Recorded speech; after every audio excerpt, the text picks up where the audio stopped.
नमस्ते,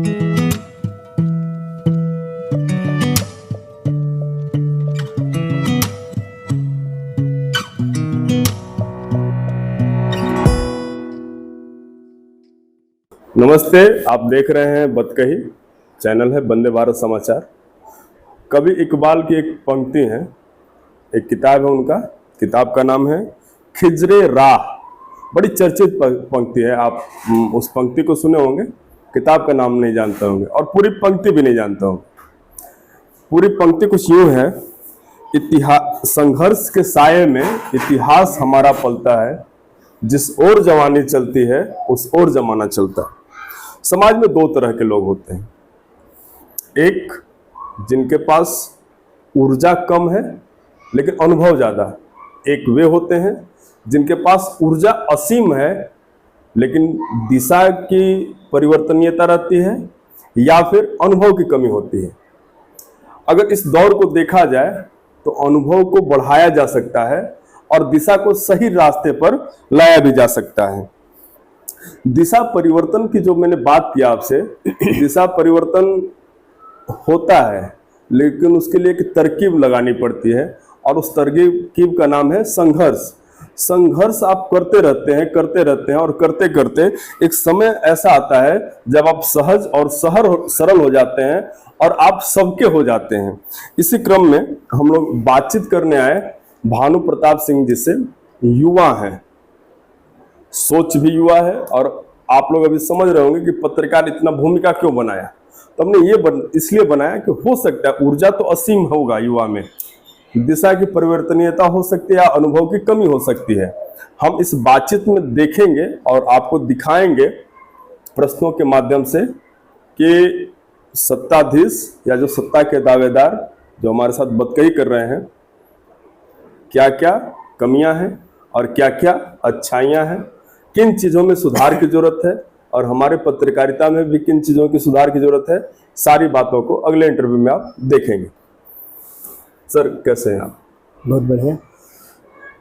बड़ी लंबी बातचीत है आपसे जी। और जब हम लोगों ने डाला पोस्ट कि हम आपसे बातचीत करने जा रहे हैं तो लोगों ने खूब भर भर के सवाल आपसे किया है जी। और हमें उम्मीद है कि पूरी ईमानदारी के साथ उनके प्रश्नों का आप जवाब देंगे।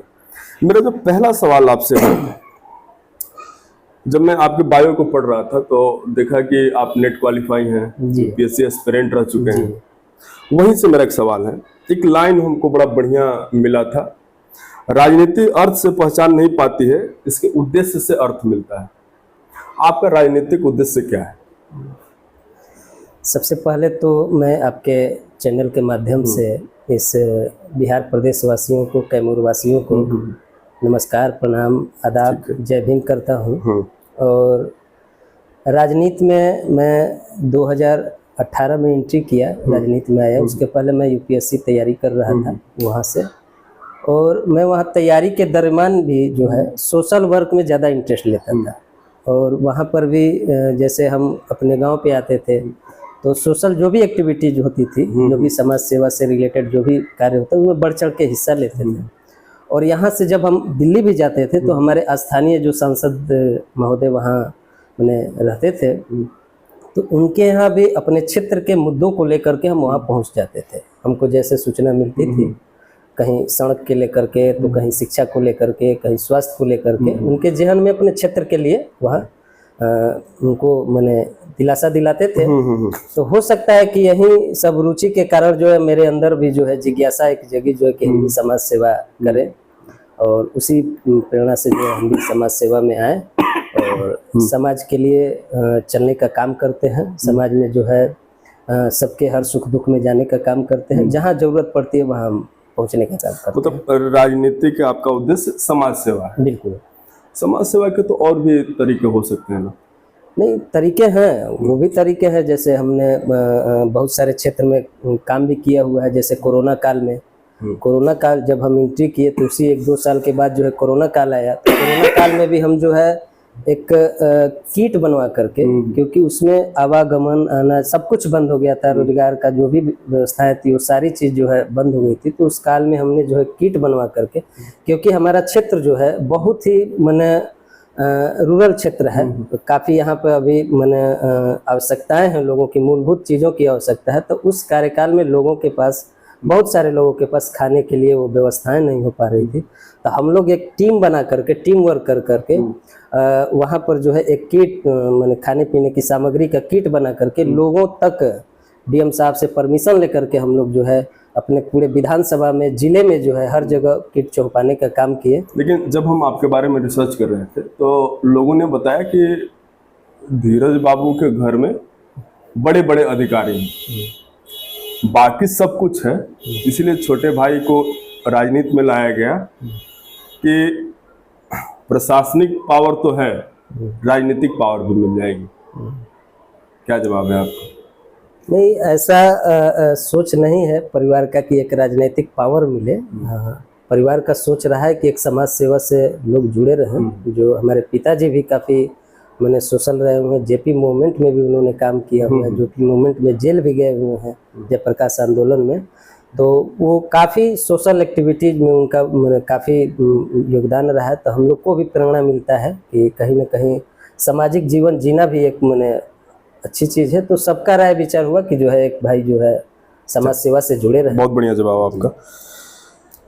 आप राजनीति का जो दरवाजा खटखटाए तो बीएसपी का आपने दरवाजा खटखटाया। आपके पास विकल्प आरजेडी का भी था, आपके पास विकल्प बीजेपी का भी था, आपके पास विकल्प कांग्रेस का भी था, और अगर आपके पिताजी जेपी आंदोलन से जुड़े हुए हैं तो आपके पास विकल्प जेडीयू का भी था। बीएसपी ही क्यों? कोई भी व्यक्ति जो है अपना राजनीतिक उद्देश्य लेकर के चलता है तो वह कहीं ना कहीं किसी विचारधारा से जुड़ता है। बिल्कुल, बिना विचारधारा तो के राजनीति हमको जो है इन सारी जो भी पार्टियां हैं, जो भी है, सब में एक बहुजन समाज पार्टी की जो विचारधारा है वो हमको पसंद आई और हम बहुजन समाज पार्टी के साथ जुड़े। सर, ये लघु उत्तरीय प्रश्न नहीं है हमारा, दीर्घ उत्तरीय प्रश्न है। और यूपीएससी में जैसे आता है ना कि 150 शब्दों में 200 शब्दों में लिखे, तो थोड़ा सा हम डिटेल में इसको जानना चाहते हैं कि भाई बीएसपी तो बिहार में कमजोर है, सीमांत क्षेत्रों में प्रभाव हो सकता है, उत्तर प्रदेश में है एक बेस वोट है, हालांकि बहुत दिनों से सत्ता में नहीं है, फिर भी आप बीएसपी को क्यों चुने? ऐसे अभी आप मैंने कहे कि बीएसपी कमजोर है बिहार में। आप एक समय का 2-3 पंचवर्षीय पूर्व अगर जाइएगा तो देखेंगे कि बिहार में 6-6, 7-7 सीट जो है बीएसपी जीती। मानते हैं इस बात? और बीएसपी कहीं से कमजोर नहीं है बिहार में। बिहार में बहुत अच्छे पोजीशन पे है। बीएसपी के लिए संगठन में बहुत अच्छे तरीके से वर्क चल रहा है, ग्राउंड स्तर पे चल रहा है, बूथ लेवल पे चल रहा है, और पार्टी की मजबूती जो है पूरे बिहार में इस बार 2025 के विधानसभा चुनाव में बहुत मजबूती प्रदान किया जा रहा है। और रह गई बात पार्टी में ज्वाइनिंग की, जो है तो विचारधारा से जुड़ते हैं। और बहुजन समाज पार्टी का जो माननीय बहन जी का जो, अगर हम उत्तर प्रदेश की शासन व्यवस्था को देखें तो इसमें नहीं नकारा जा सकता है कि मैंने सुश्री बहन कुमारी मायावती जी द्वारा जो कार्य किया गया है उत्तर प्रदेश में, आज उसी के आधार पर आगे की कार्रवाई जो की जा रही है। चलिए आगे आते हैं। आपने बोला कि इस बार हम लोग बूथ लेवल पर काम कर रहे हैं। बूथ लेवल से मैं ध्यान में आया कि बहुजन की राजनीति जो है उसमें 2 फाट हो गया। मैं साफ साफ आपसे बोल रहा हूँ कि बहुजन समाज पार्टी का तो अपना कैडर है, लेकिन उस कैडर में एक और पार्टी घुस रही है, आजाद समाज पार्टी, जिसको सामान्य भाषा में भीम आर्मी के नाम से लोग जानते हैं, और युवा उस विचारधारा की ओर आकर्षित भी हो रहे हैं। आपको नहीं लगता है कि अब बहुजन कमजोर अभी भी होगी यहाँ पर? नहीं, राजनीति में सिक्के के 2 पहलू अपनाते हैं। हर पार्टियां जो है, जो सामने मजबूत पार्टी आती है तो उसको तोड़ने का काम किया जाता है। तो आज़ाद समाज पार्टी कहीं ना कहीं पोषित पार्टी है। किसके द्वारा? अब ये तो हम नहीं, मैंने जो भी सत्ता में रह रही है पार्टी, उनके द्वारा मैंने इस तरीके का वो किया जा रहा है। आज़ाद समाज पार्टी का भी कोई भविष्य नहीं है। आज़ाद समाज पार्टी अपना बना लिए हैं, कुछ युवा उनके साथ है, यह नहीं कहा जा सकता है कि कुछ युवा नहीं है, लेकिन आज़ाद समाज पार्टी का बिहार में कहीं कोई भविष्य नहीं है। लेकिन जब आप बोल रहे हैं कि भविष्य नहीं है, और दूसरे तरफ ये देखा जा रहा है कि अटैकिंग पॉलिटिक्स कर रहे हैं चंद्रशेखर आजाद जी, और मायावती जी को देखा जाए अगर बहन जी को, तो बहुत दिनों से घर से बाहर नहीं निकली है वो, तो फिर यहाँ नहीं लगता है आपको कि फिर कमजोरी दिखेगी उसकी? नहीं, माननीय बहन जी का जो है प्रोग्राम हर जगह हर क्षेत्र में चुनाव में होता है, और हर जगह कार्यक्रम, अभी दिल्ली में बैठक, लखनऊ में बैठक, और हर परिस्थिति में उनका स्टेटमेंट आते रहता है। ऐसा नहीं है कि हमारी कहीं क्षेत्र में नहीं जाती हैं, हर जगह जाती हैं, चुनाव में भी जाती हैं, ऐसे भी जाती है, हर मुद्दों पर अडिग रहती हैं, और उनका जो एक बार स्टेटमेंट जो होता है, जो उनका विचारधारा है, उससे हटती नहीं। धन्यवाद आपका। चलते हैं अब रण क्षेत्र में, और रण क्षेत्र है काराकाट जी। तो रिसर्च जब मैं देख कर रहा था तो ऑन कैमरा में इस बात को बोल रहा हूँ कि रस्साकसी हुई थी टिकट को लेकर बहुजन के, और ऑफ द रिकॉर्ड बातें ये भी सामने आई थी कि पवन सिंह बहुजन के टिकट के लिए लगे हुए, और जो बातें बीच कमरे में हुई आप उसको सही या गलत ठहरा सकते हैं कि 3 लाख राजपूत वोटर, 2.5 लाख बहुजन के कैडर वोटर, और ये मिलकर चुनाव को निकाल देंगे। लेकिन स्थिति आपकी बहुत ठीक नहीं रही जी। पहला सवाल ये हमारा है कि जो मैंने बातें अभी ऑन रिकॉर्ड बोला, क्या वो सत्य है? दूसरा सवाल है कि जो शिकस्त मिली आपको, इसमें फैक्टर क्या रहा था? ये तो सही है जो आपने आंकड़ा जो प्रस्तुत किया काराकाट संसदीय क्षेत्र का, यह आंकड़ा बिल्कुल सही है। और रह गई बात टिकट के लिए कि टिकट के लिए कौन कौन दावेदारी कर रहे थे, अब ये तो सामने से नहीं पता चलता है, लेकिन सभी लोग, बहुत लोग लगे हुए थे कि काराकाट का बहुजन समाज पार्टी का टिकट हमको मिले। लेकिन माननीय बहन जी ने जो है एक कार्यकर्ता को लड़ाने का काम किया, जो हम यहाँ कैमूर जिला में चैनपुर विधानसभा में अपना कार्य किए थे। तो बहन जी को लगा कि नहीं, जो है यह लड़का जो है युवा है और इसके अंदर ऊर्जा है, इसको काराकाट लड़ाया जाए। तो बहन जी ने काराकाट लड़ाने का काम किया। और रैली भी किया था उन्होंने? हाँ, आपके समर्थन में? हाँ, रैली भी थी। तो हमको यहाँ से ये पूछना है कि जब बहन जी ने रैली भी किया, आपके ऊपर भरोसा भी किया, फिर भी वोट परसेंटेज क्यों नहीं बढ़ा वहाँ? क्योंकि पहला तो एक चीज़ ये है कि हमको समय नहीं मिला। लास्ट टाइम में हमको मैंने आदेश आया, पार्टी का गाइडलाइन आया कि हम जो है जाकर के चुनाव लड़े, तो हमारे पास समय कम था, और हम उस समय को जो है हम संगठन को मजबूती नहीं कर पाए। उस समय संगठन भी हमारा मजबूत था, फिर भी जो है काफ़ी वहाँ पर, और वर्तमान सिचुएशन भी कुछ वर्क करने लगता है वहाँ। हमारे समाज से पवन सिंह जी आगे वहाँ चुनाव लड़ गए, तो थोड़ा क्योंकि वो सेलिब्रिटी हैं और युवा थोड़ा सा उनके तरफ झुकाव लिया, तो थोड़ा देखा जाता है राजनीति में जो है कि पलड़ा किस तरफ जाता है, तो उसके हिसाब से वोट का भी डाइवर्सन हो जाता है। अच्छा, कभी चुनाव प्रचार में पवन सिंह से मुलाकात हुई आपको? मतलब जैसे आप जा रहे हैं उधर से वो आ रहे हैं? हाँ, क्यों हुई, डेहरी में हुई, उनकी रैली भी हो रही थी, हमारी रैली भी हो रही थी, एकदम मुलाकात हुई। तो कभी मन में ऐसा नहीं आता कि चले थोड़ा सा पवन सिंह से मिल लेते हैं? अरे नहीं, ऐसा मतलब अब हम बहुजन समाज पार्टी से लड़े हुए हैं, वो अपना कैंडिडेट है, तो हम अपनी कार्य कर रहे हैं, वो अपनी कार्य कर रहे हैं। अच्छा, जैसे हम ये समझना चाहते हैं कि फोन ऑन करके वो नहीं बोले करे भाई क्या तुम भी? नहीं, ऐसा कहीं मैंने इस तरीके का नहीं है कि फोन करके हमको बोले कि क्यों लड़ रहे हैं, क्यों नहीं लड़ना चाहिए, ये सब ऐसा कहीं नहीं। लेकिन एक वो अपना लड़ाई लड़े, हम अपना। लेकिन एक चीज तो ये है ना कि पवन सिंह का जब इतिहास लिखा जाएगा और जब बातें आएंगी तो ये भी तो रहेगा ना कि हाँ, भान सिंह और धीरज कुमार सिंह भी उस चुनाव में एक दावेदार थे। बिल्कुल, ये तो ऑन रिकॉर्ड भी दिख रहा है कि जो है मेरा चौथा स्थान था उसमें।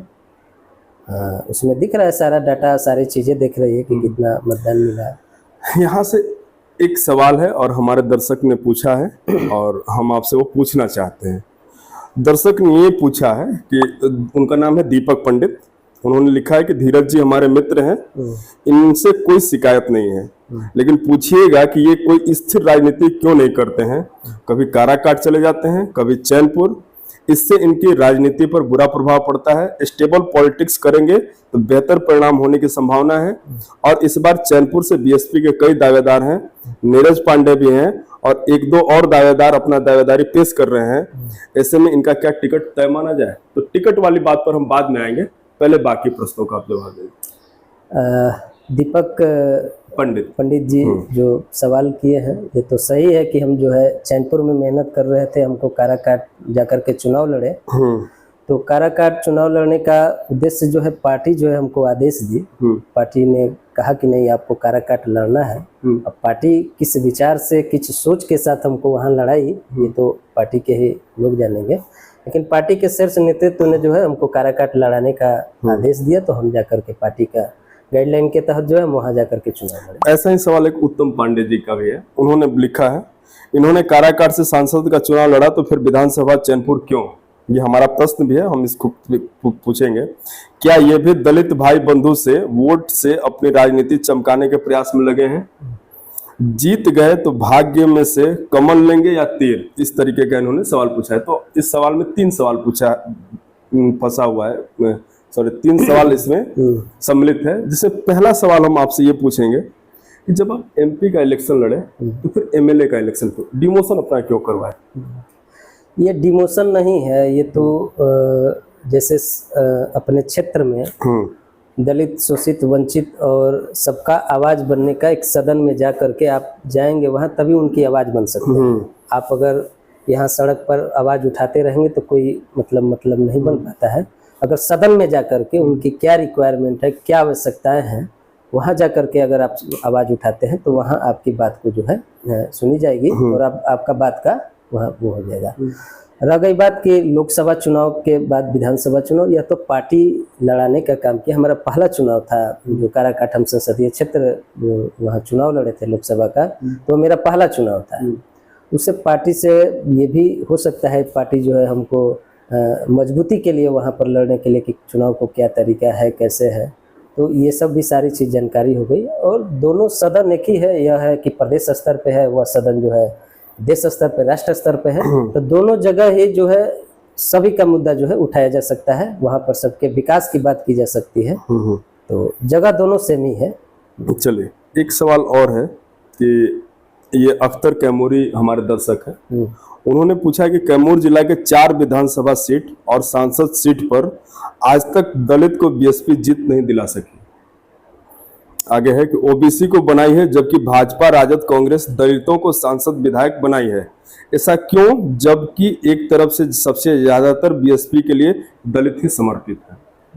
नहीं, ये तो मैंने या तो उनको मैंने जानकारी अगर नहीं हो पाया होगा, नहीं तो दलित पार्टी बहुजन समाज पार्टी से दलित समाज के लोग भी एमपी एमएलए बने हुए हैं। नहीं, ये खास कर कैमूर जिला के 4 विधानसभाओं के बारे में बात कर रहे हैं। तो कैमूर जिला में तो यहाँ क्या बोलते हैं आप, मोहनिया का सीट देखिए। मोहनिया का सीट जो है रिजर्व सीट है, वहाँ पर बहुजन समाज पार्टी जीती हुई है। उनको मैंने संज्ञान में उनको होगा या फिर मान लीजिए जानकारी नहीं हो पाया होगा, मोहनिया विधानसभा जो है वह रिजर्व सीट है, वहाँ से पासी समाज के लोग जीते। नाम क्या है उनका? उनका सुरेश पासी नाम था, वो बहुजन समाज पार्टी से ही चुनाव जीते। ठीक है। एक सवाल है गगन राज श्रीवास्तव का, उन्होंने पूछा है, भावुक सवाल है थोड़ा सा, भारत में सब नेता एक जैसे क्यों बन जाते हैं? इससे हम क्या जाने, सारी गलती जनता की है या फिर नेता की है? आपके जो बिरादरी के लोग हैं उनके ऊपर आरोप है और जनता के ऊपर आरोप नहीं है। नहीं, ऐसा नहीं है, सभी नेता एक जैसे नहीं होते हैं, सबकी सोच अपनी अलग अलग होती है। और सब नेता जो भी हैं सबका अपना कार्य करने की एक शैली होती है, और कोई किस सोच से, किस एनर्जी के साथ कार्य कर रहा है, तो सबका अपना अपना अलग विचार है, अपने अपने विचारधारा पे लोग कार्य करते हैं। देखिए, कार्य करने का जब आप बात किए तो एक सवाल सम्राट अभिजीत तिवारी जी पूछे हैं कि कैमूर में 2 मंत्री हैं, फिर भी कैमूर की स्थिति सबसे खराब है, लेकिन इस विषय पर उनका क्या राय है और ये रहेंगे तो क्या करेंगे? मतलब आपको पूछे। ये तो सही है कि कैमूर में 2 मंत्री हैं और पूर्व में भी मंत्री रह चुके हैं। अब उनके ऊपर डिपेंड करता है कि अपने क्षेत्र के क्या योजनाएं हैं, क्षेत्र के लोगों की क्या आवश्यकताएं हैं, और क्या कार्य में प्राथमिकता क्या है। कार्य तो बहुत सारे हैं, लेकिन उस कार्यों में भी प्राथमिकता होती है कि हमको इस कार्य करने से समाज में या जनता में, लोगों में विकास तेजी से हो सकता है। तो वो उनके ऊपर डिपेंड करता है कि वो किस तरीके से सोचते हैं, सोच करके अपना वो करते हैं। जैसे मान लीजिए विधानसभा, चैनपुर विधानसभा में ही देखा जाए तो चबूतरा बनाने का काम हुआ है। चबूतरा बहुत तेजी से बना है, तो चबूतरा बनाने का, चबूतरा क्या करेंगे, वहां बैठ के लोग ताश खेलते हैं, वहाँ बैठ कर के ताश खेलेंगे, गप करेंगे। वही पैसा अगर कॉलेज बनाने में लगा होता, वही पैसा युवाओं के लिए रोजगार के लिए लगा होता, तो वह यूजफुल कुछ और होता। तो वह पैसा का उपयोग हम किस तरीके से कर रहे हैं, किस सोच के साथ कर रहे हैं, उसके ऊपर डिपेंड करता है। आप 5 भी मंत्री रह जाइए, लेकिन जब अपनी सोच नहीं बदलिएगा, कार्य करने की शैली नहीं बदलिएगा, तो आप 5 मंत्री 4 मंत्री रहकर भी आप अपने क्षेत्र का विकास नहीं कर सकते। ठीक है। कार्य से फिर एक सवाल है कि कैमूर के चांद प्रखंड में लोहरदन पंचायत में सिंचाई के लिए कोई भी कुछ नहीं किया। इसको गंभीरता से लिया जाए और हमारे मीडिया बंधु इस पर सवाल जरूर करें। किसान बहुत त्रस्त। यह बहुत जेन्युइन प्रश्न है। अच्छा, मैं देख रहा था, मैं चैनपुर विधानसभा को एक बार हम लोग भ्रमण किए थे। पानी की बहुत बड़ी समस्या है। बिल्कुल। और हम चाहते हैं कि आपसे इस मुद्दे पर बातचीत की जाए कि पानी की समस्या क्यों है और उसका सलूशन क्या है। पानी की समस्या कोड़र बेल्ट जो बोला जाता है, भीतरी कोड़र उसको बोला जाता है, जो पहाड़ी इलाका से सटा हुआ बेल्ट है, तो उस क्षेत्र में अभी पीने की पानी की समस्या है। लेयर का जो स्तर है वो भी डाउन हो गया है। जो भी नल वहाँ कल जो है वो भी हमारे बहुत जगह से फोन आया, तो हम एग्जीक्यूटिव ऑफिसर से यहाँ बात करके वहाँ बनवाने का काम किया गया। कल भी हम गए थे उसी बेल्ट में, कल रात्रि में उधर से ही घूमते हुए हम आ रहे थे, तो वहाँ के क्षेत्रीय लोग भी हमारे साथ थे। तो उन्होंने ये समस्या भी बताई कि हम लोग के यहाँ सबसे बड़ी समस्या सिंचाई की है। एक किसान यहाँ तक भी कहे कि हम लोग मैंने 15-20 बीघा की खेती करते हैं, फिर भी हमारे पास साल भर के लिए खाने की मैंने अन्न नहीं हो पाता है। सालों भर हम उससे चावल नहीं मैंने उत्पादन कर सकते, गेहूं नहीं कर सकते। इसका मुख्य कारण सिंचाई है, और उसी के कारण उधर के जो भी किसान हैं वो अपनी सभी संसाधनों की पूर्ति नहीं कर पाते हैं, जो कृषि पर आश्रित है। तो वो ये तो समस्याएं हैं, और यहाँ जो भी जनप्रतिनिधि हुए वो इस पर मैंने कहीं ध्यान नहीं दिया चैनपुर में। और इसका सलूशन भी है। सलूशन पर हम ज्यादा ध्यान। हाँ, तो सलूशन है, जैसे यहाँ पर क्या बोलते हैं, सोरा नदी जो है, सोरा नदी का जल जो है, फिर उधर से करमचट का जो पानी आ रहा है, तो यहाँ हनुमान घाट है एक, अधौरा घाटी से जब उतरिएगा तो वहाँ पर है, वहाँ तक आ गई है नहर की खुदाई। वहाँ पर सोरा नदी है, वहाँ का अगर जल जमा मैंने डैम बांध कर चाहे जैसे भी उस जल को जो है इधर रास्ते से बनाते हुए अगर जगदहवा डैम में डाल दिया जाए, तो जगदहवा डैम की जो कैपेसिटी है वो जब अपनी कैपेसिटी को फुलफिल कर लेगी, तब वह चांद के लिए भी, चैनपुर के लिए भी और उस कोड़र बेल्ट के लिए भी जल की उपलब्धता और वहाँ के उस क्षेत्र का लेयर भी जो है, नीचे का जो लेयर है वह भी भरपूर मात्रा में उपलब्ध हो जाएगा, और सिंचाई की व्यवस्थाएं भी जो है सारी चीज मैंने सोल्व। मतलब आपके कहने का निष्कर्ष हम ये निकालें कि पानी की कमी नहीं है, वाटर मैनेजमेंट की कमी। बिल्कुल बिल्कुल, मैनेजमेंट की कमी है, व्यवस्था की कमी है। टिकट में कितना करीब है आप टिकट के? अब तो हम तो बहुजन समाज पार्टी के प्रदेश महासचिव हैं, पद पे हैं, और कार्यकर्ता भी हैं। पार्टी के हित में हर जगह अपना कार्य करते हैं। अभी हम लोग बूथ लेवल पर कार्य कर रहे हैं, बूथ संगठन कमेटी बना रहे हैं। अभी 22 तारीख को हमारे सांसद साहब माननीय इंजीनियर रामजी गौतम साहब आएंगे, समीक्षा बैठक भी करेंगे चैनपुर में। 22 को है कार्यक्रम लगा हुआ है, तो हम लोग की तैयारी हो चुकी है, और हर लोग की इच्छा होती है कि राजनीति में तो हम भी चुनाव लड़ें। देखिए, तो ये सवाल हम आपसे ये पूछे कि दावेदार ठीक ठाक हैं आपके भी पार्टी में। ओम प्रकाश पांडे पूर्व प्रदेश महासचिव, सुनने में आ रहा है आलोक सिंह जी के भी बारे में, राजा खां और आप अपनी स्थिति कहाँ देखें? नहीं, ये नाम तो सब बताए ठीक है, लेकिन ये सभी लोग जो है पार्टी के सदस्य हैं। ये लोग उम्मीद कर सकते हैं कि हमको जो टिकट मिल सकती है, लेकिन एक नाम जो बताया आलोक सिंह, वह जो अभी पार्टी की सदस्यता नहीं ली है, वो चर्चा में है। अपनी चर्चा खुद पे कोई कर सकता है, ऐसा नहीं है, लेकिन वो पार्टी की अभी सदस्यता नहीं ली है, तो इसलिए हम लोग जो है अभी नहीं मानते हैं कि मैंने जो है वो लाइन में है। अगर ज्वाइन कर लेंगे तो हम लोग मैंने स्टार्ट कर देंगे, चलिए भाई वो भी लाइन में लगे हुए हैं। पार्टी जो है जिनको लड़ाने के काम करेगी वो अपना चुनाव लड़ेंगे। एक हमारे दर्शक हैं प्रकाश गौरव पांडे, उनका सवाल है कि बीएसपी अगर टिकट नहीं देगी तो क्या चुनाव लड़ेंगे या सरेंडर हो जाएंगे? ये टिकट देने का काम शीर्ष नेतृत्व का होता है, पार्टी का होता है। और टिकट जब दिया जाता है तो व्यक्ति का चेहरा देख करके नहीं दिया जाता है, व्यक्ति का जो है वर्क और समीकरण, उस क्षेत्र का वर्तमान सिचुएशन क्या है, किनको लड़ाया जाए, किससे कि हमारी सीट जो है, पार्टी चाहती है कि हमारा हर सीट जो है निकले, तो सारी समीकरण और सभी बिंदुओं को देख करके जो है टिकट दिया जाता है। अगर पार्टी नहीं देती है तो पार्टी के साथ हम खड़े हैं, जिनको देगी उनके साथ अपना चुनाव लड़ा जाएगा। आपने कहा कि पानी, एक वाटर मैनेजमेंट पर हम लोगों ने बात किया, तो एक 7 निश्चय योजना बिहार सरकार की बहुत महत्वाकांक्षी योजना है और उसके तहत हर घर में नल लगाए गए।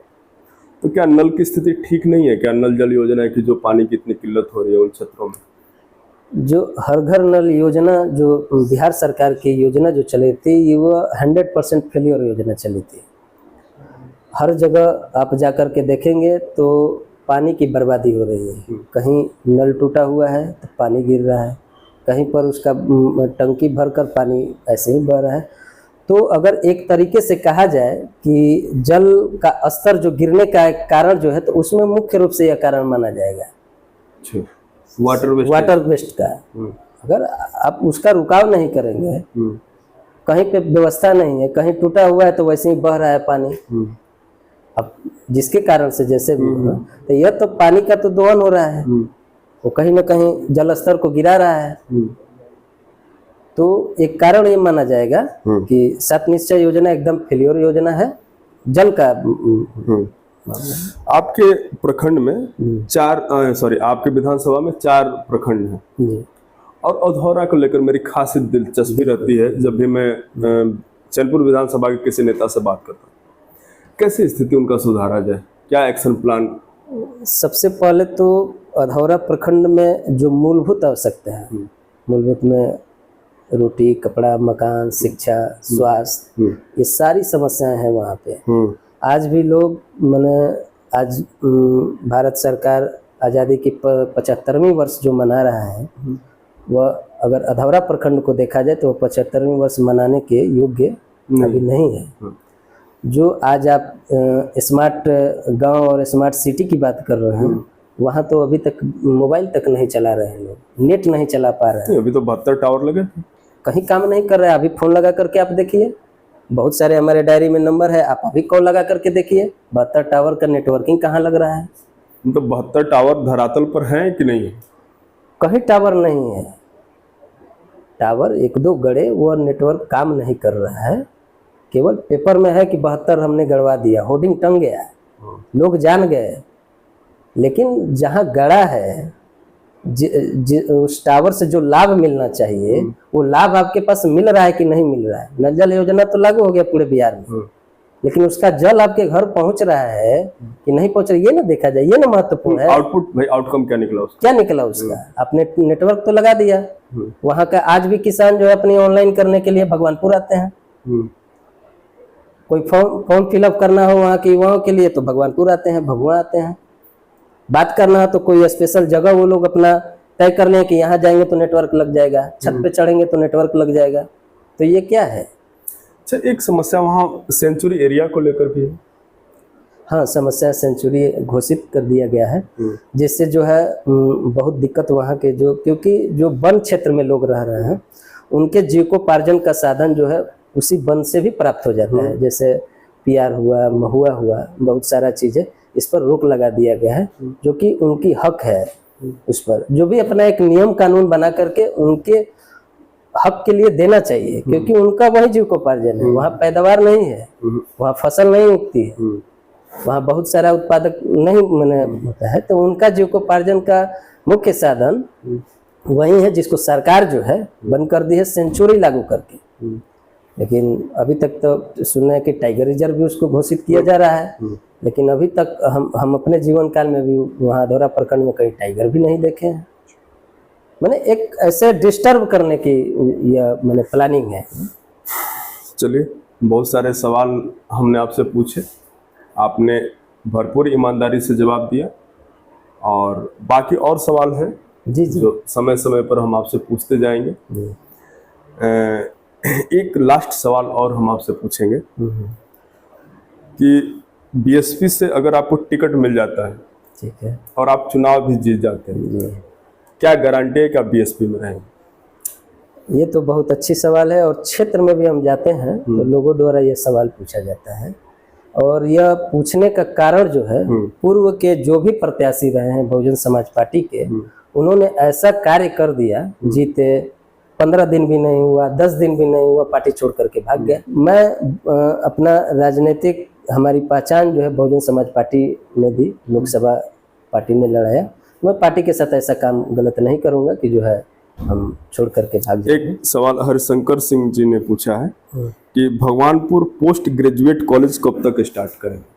जी, भगवानपुर में अभी वहाँ पे चल रहा है बीएड के लिए, और बीएड का जो ही हम लोग का चालू हो जाएगा कॉलेज में, तो फिर उसके बाद पोस्ट ग्रेजुएट के लिए भी हम लोग प्रयास करेंगे, एलएलबी के लिए भी प्रयास करेंगे, क्योंकि हमारा एरिया जो है रिमोट एरिया है, और भगवानपुर और अधौरा ये दोनों ब्लॉक के बीच में एक ही कॉलेज है, राजर्षि सारीवाहन डिग्री कॉलेज। इसी में ऊपर अधौरा प्रखंड के बच्चे भी बच्चियां भी आकर के पढ़ती हैं, एनसीसी भी है हमारे कॉलेज में यहाँ पर, तो सारी सुविधा है। तो हमारा प्रयास है कि हम जो है यहाँ पर जो है बीएड खोल दें, कि यहाँ के लोगों को दूर न जाना पड़े, घर में ही शिक्षा बढ़िया मिले, बेहतर मिले। पोस्ट ग्रेजुएट की जो भी व्यवस्था है उसको भी लागू किया जाए, तो धीरे धीरे व्यवस्थाएं होगी। एलएलबी की व्यवस्था की जाए कि हमारे क्षेत्र के लोग जो है हर क्षेत्र में जाएं। चलिए दर्शकों, समय की अपनी मर्यादा है और हम लोग इंटरव्यू के उत्तरार्ध में पहुंच चुके हैं। जो भी आलोचनाएं हैं, जो भी कमियां हैं, आप कमेंट में लिखिए। हमने पूरा प्रयास किया कि आपके सवालों को हम इनसे पूछें। हमने पूछा भी, इन्होंने जवाब भी दिया, बाकी आपके हाथ में है। नमस्ते।